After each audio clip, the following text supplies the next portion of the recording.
मेरे तिपरासा लोग, अगला 1 महीना डिसाइड करेगा कि भविष्य में तिपरासा अपने हाँ में राज करेगा या नहीं करेगा। अगला 1 महीना ही हम सबको बताएगा कि भविष्य में, फ्यूचर में हम अपना बच्चे को क्या बोलेंगे, क्या अधिकार देंगे। ये जो 1 महीना हमारे थानसा को तोड़ने के लिए सब लोग आएंगे, सब लोग। क्योंकि तिपरासा अगर का थानसा हो गया ना, तो हम लोग वापस अपने हाँ में राज करेंगे, शासन करेंगे।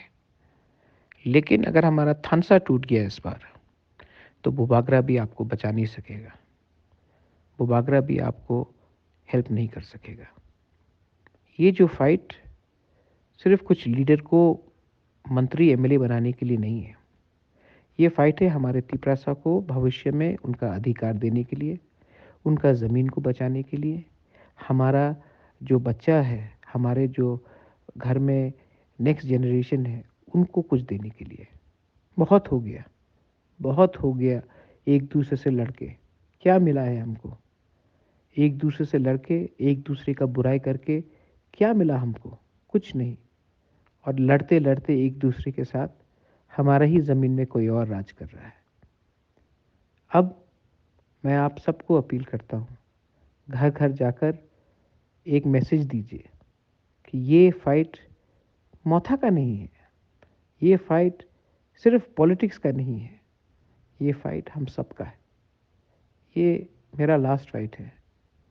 मैं इसके बाद और फाइट नहीं कर सकता हूँ। मैंने सब कुछ दे दिया, सब कुछ मैंने दाव में लगा दिया, अपने लिए नहीं, आप सबके लिए। मरने से पहले मैं आपको कुछ दे के जाना चाहता हूँ। आप डिसाइड कीजिए क्या चाहिए आपको, थानसा या फिर से किसी का गुलामी। चॉइस आपका है, वोट आपका है, थानसा भी आपका है। सोचिए। बेलाय बेलाय ना हम भाई।